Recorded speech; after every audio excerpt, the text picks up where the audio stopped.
football. Well, he is the most passionate Vikings fan we know, and through his mock draft study over the years, he has correctly predicted multiple Vikings draft picks. And I saw him repost his mock draft from last year. Did you guys know Randy in Cottage Grove, Randy Vikes 69, had the Vikings in his mock taking a flyer late on Brock Purdy? I saw that a couple days ago. Should have done it. Well, yeah, I mean, before we get into your, wherever you're at here, 48 hours later after the Vikings season came to an end, credit to you. You knew about Brock Purdy before the world did. He's got what they call moxie. He's a tough kind of a player. Guys like that, they fly under the radar. There's another little guy like that by the name of TB12. No, he wasn't a ballyhooed prospect. No, it's a couple guys with some California roots. At least Brock Purdy now has California roots because he's there. Played for Iowa State. Yeah. Oh, okay. Yeah. That was a good call, Randy. You look back at that mock, that would have been a good draft. I'll just say that. And I put time in, as you guys know, and this year has been a little tricky to kind of put the pen to the paper on these mocks when we're making a run, and you start to put it to the side and get wrapped up in the moment. And we thought this was destiny. It really was supposed to be. Mm-hmm. Well, what happened? I know you probably have a stable lined up for us, so you can kind of go wherever you want here. But what's your autopsy here, Randy? A couple ways to look at it. Number one way, Ed Donatel, just sort of forgot how to do what he's done his entire career. Apparently just forgot some of the coverage mistakes we made, being just ridiculed and on a national level, and should be. He's apparently lost it all, turned into a complete bozo, or maybe he's on the take. Maybe as I said earlier, maybe he's in cahoots, as they say, with either with the folks over in Green Bay, or maybe some folks in Vegas. I don't know. Who knows? But we played a lot of close games, and he makes a lot of unbelievable bonehead decisions for a guy who's supposed to have the pedigree. So he better be showing the door. I'll say that right now. And the next guy we bring in, you better check his background, see where he's worked before, and who he's got ties to. Strong accusations right there. Well, do you disagree? I would just distance myself personally in case Ed's attorneys are watching. That's all I'm saying is that it's Randy from Cottage Grove saying those things. Ed, if you want to come down to the bar, we can go yag for yag on this thing, and the truth will come out. The truth always comes out with yag. After about 3 or 4 of those yag bombs, it's hard. 7 or 8. 7 or 8. That's the threshold. Okay. But that's one way to look at it is Donatel, and another way to look at it is you know what? Let's just do it as a stable. Oh, we're doing the stable now. Do the stable, and I'm going to finish with a big idea. Oh, okay. Okay. I got to get this out of my system, and then. Yeah, are you still there? I got to get this out of my system, and then we can look to next year. So let's just finish it off. This is the DUD stable for unfortunate game that should have been kind of on the doorstep of destiny, and instead we're licking our wounds. And this is a guy, he's in the stable this week, and he's in it, as far as I'm concerned, forever. That's Ed Donatel. Ed, you forgot how to coach. You got KOC glaring at you, kind of staring at you, looking at you with those nice eyes. Ed, you're a dud. They are nice eyes. KOC does have nice eyes. He does have really nice eyes. Yeah. He's the guy who warm eyes. Yeah. As far as I'm concerned, this guy's going to be showing the door, and he should be. And because he hasn't done squat, you can say it's the scheme, you can say whatever you need to, but if we can get a first rounder for him, I'll get snug about that. Maybe even a second and a third I would take, and that's Daniel Hunter. Daniel, You've worn out your welcome here. You don't wreak any havoc as far as I can tell. So Daniel, you can go ahead and go somewhere else and take all those secrets that Ed taught you that don't even work. Ed's a dud, and Daniel Hunter, you're a super dud. Wow. Danny Hunter. Trading Daniil Hunter. Okay. Well, I mean, they do have a contract crossroads with him again, which seems to be the case every year. So I guess that would be an option. Okay. And here's another guy who's been here long enough. Guy who I don't need to hear anymore about where his wife shops or where they like to go for to take photos with the kids. That's great. You can go ahead and keep living here if you want, Adam Thielen. But as far as I'm concerned, you're overpaid. You make a lot of jack, and you can't break free. I can't remember the last time I saw you breaking free. And you've got a guy who refuses to throw the ball into coverage. So why would you want to play here anyway? So Adam Thielen, you're a super duper dud. And finally, here's a guy. I'm going to be a nice guy to you today, number 8. I'm going to be a nice guy. I'm going to keep you out of the dud stable, but I'm going to give you a wake-up call. And I'm going to tell you that you may not realize that this team has got some serious connections to a guy who might be looking for work soon. I'm talking about a guy I mentioned earlier, a guy by the name of TB12, Tom Brady. Tom, go ahead and give a call to your old pal KOC. I know you guys work together a lot in New England, and he's got a good sense of what you're capable of. Tom, why don't you come on up, and we can put number 8 out to pasture. We can tell him if you're not willing to wait, what? Are you? I'm sorry. I just want to be 100% clear here. Are you suggesting the Vikings replace Kirk Cousins with Tom Brady in 2023?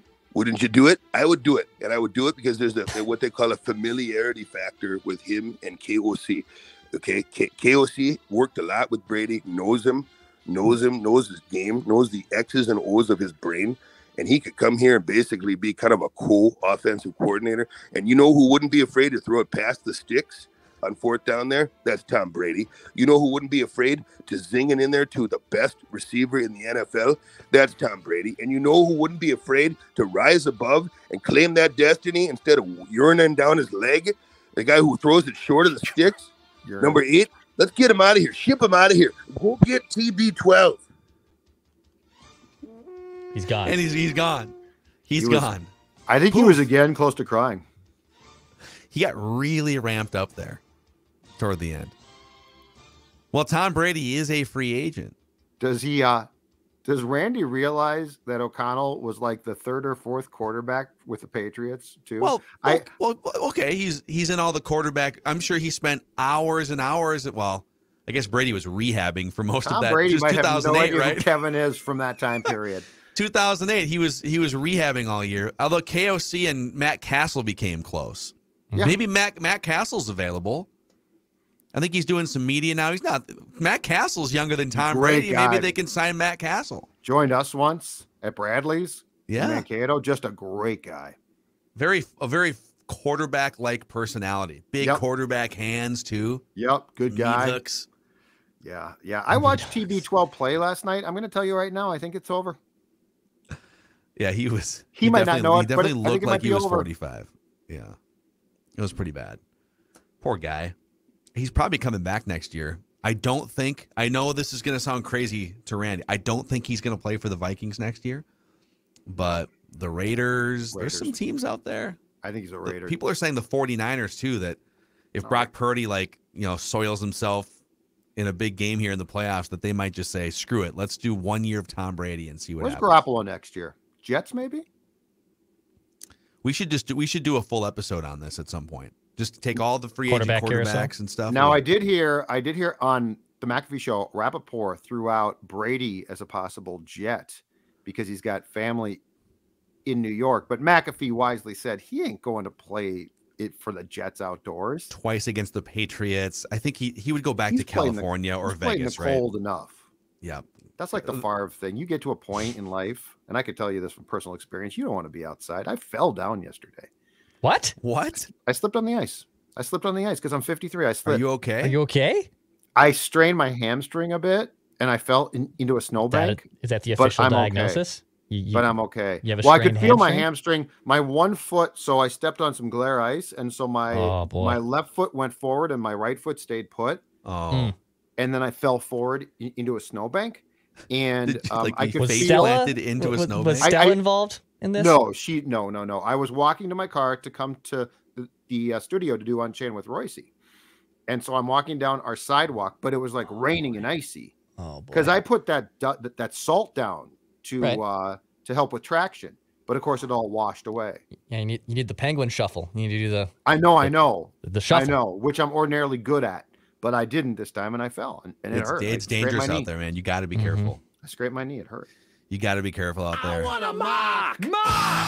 Boys, it's mock draft season. And so across Mackey and Judd and Purple Daily, we are going to start racking up as many mocks as we can find on the internet to gather a sample of who has the Vikings drafting who are the likely players that are going to be there.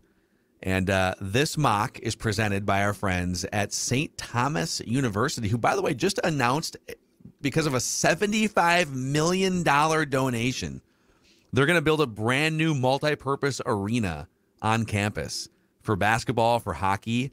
They are? Yes. $75 million So from the on Anderson campus? family. Yeah. Mm-hmm. I didn't know that there was room on campus for that. That's great. Can you imagine just having $75 million burning a hole in your pocket? I think I'm going to go give this to my alma mater so they can build a new arena. It's amazing. That's awesome. Good So for them. St. Thomas men's basketball, they are rolling these days. You can come see the Tommies make a push in the Summit League. $15 tickets to watch St. Thomas battle South Dakota State on Thursday or South Dakota on Saturday. TommySports.com to buy tickets. TommySports.com. Best value in town. All the games on 1500 ESPN. I have for you guys, courtesy of Tankathon.com, the first mock of the 2023 season here across SKOR North podcasts. Let's start at the top here. I want a mock. Where they have going number 1 overall to the Chicago Bears, edge rusher from Alabama, Will Anderson. Yep. I think they might look to trade that pick and maybe still get Will Anderson. Yes, exactly. Well, we'll see. Like how about Houston? So Houston has Bryce Young falling into their laps at number 2 right now. But couldn't you leverage that and say, I don't know, Yes. Houston, we got about 4 trades we could click the Exactly. click the yes button on right now. Exactly. Yeah, you pretty much have to make Houston. You could just like bluff Houston and say, Yes. we got 17 offers for the number 1 pick right now, and Bryce Young's going. So do you want him? Chicago? The Bears are in the proverbial catbird seat right now. Yes. It's a great position to be in. Okay, Jalen Carter, defensive lineman, Georgia, going number 3. C.J. Stroud to the Colts, second quarterback off the board. I'm going to skip around here a little bit. The Raiders drafting Will Levis from Kentucky. Some people say he's actually the best quarterback in this draft, depending on which mock draft experts you listen to. Okay. First wide receiver off the board at 9, Quentin Richardson from TCU. Big dude, 6'4", 215, 20 pounds. So he's the first receiver off the board. Mm-hmm. The second receiver off the board is Jordan Addison from USC to the Packers at 15. It's Okay. interesting. All right. And then we get the fourth quarterback off the board to Washington. Anthony Richardson goes 16. First running back off the board, 23 to the Ravens, Bijan Robinson from Texas. And then we get to the Vikings at pick 24. And they select, according to Tankathon.com, out of Florida University, interior offensive lineman Osiris Torrance. I want a mock. 6'5", 347-pound monster interior offensive lineman. But they've already spent second-round picks recently on both Ezra Cleveland and Ed Ingram. So how would you guys feel about them drafting essentially a guard at 24? Boy, unless this guy's going to Canton tomorrow, I would be very conflicted there. I don't think I'd like it. Unless, I mean, it's just clearly the best guy at that time. I just think that there's more important positional needs to address. I guess that would be a nod that Ed Ingram is a complete bust. And are you going to acknowledge that a year in? I mean, perhaps you will, but I'd be He very was surprised. pretty terrible this year. I'd be very surprised. Yeah. The more thought I give this, Declan. I don't think I can go with guard there. I would. Is there any edge rushers coming off before or at like in the bookends of their selections? This is a very edge rusher heavy draft here. So let's see. Good one, Dex. So Isaiah Foskey from Notre Dame going 28th. BJ is pronounced Ojolari from LSU going 30th. Here we go again with names. Draft time. This is why starting next week, our guy Thor Nystrom is going to join us every Tuesday on Purple Daily. Because he won't say, I don't know how to pronounce the name. Like, what's this guy's name? So apparently there's a lot of, so there's some top heavy. There's like the Will Andersons. There's the Miles Murphy from Clemson.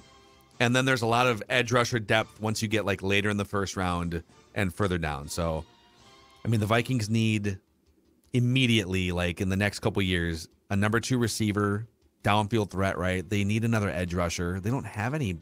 There's no, like, if Zadarius Smith is gone, they don't really they don't have anyone that can kind of stay, unless you switch to a 4-3 and you think Patrick Jones can play better in that scheme. But but you could still add there. Yes. I wouldn't balk at if you have a quality guy that can rush the quarterback from the edge. I wouldn't balk at drafting him first round because of Patrick Jones. How would you prioritize position need for the Vikings here? So that's the mock. That's mock number 1. We'll have a million more for you between now and April. So here's my dilemma with that question. How do they feel and how do we feel about cornerback?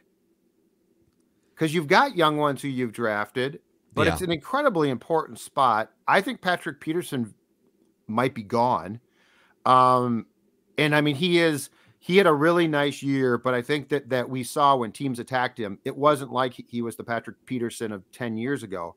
How do we feel about that spot? Because I mean, to me, that's always a priority for a quality player. Because if you get a guy, if you switch back to a 4-3 and play man, especially, and you get a guy that can travel with, a Devontae, Tyreek Hill, and can cover him like Jair Alexander did while getting safety help. Okay. But he still played a hell of a game.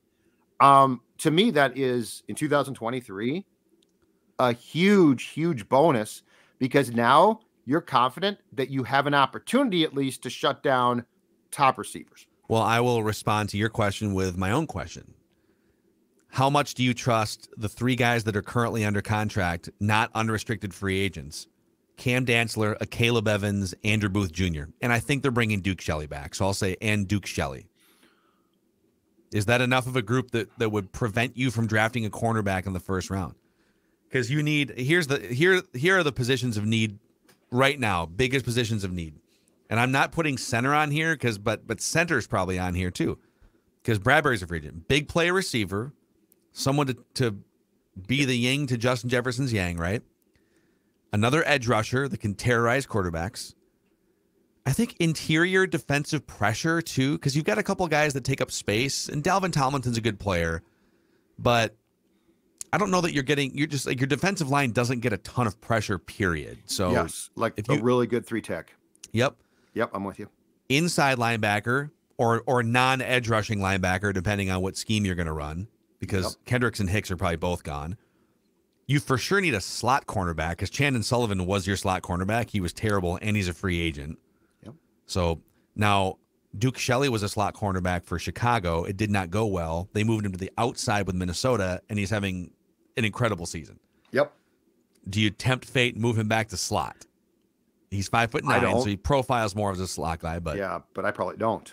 And then quarterback of the future too. If all of a sudden Anthony Richardson is falling, and you think that you can turn him into something in 2 years. So to me, those are like the 5 or 6 positions and it's a lot, but that I'm looking at for sure in the first round.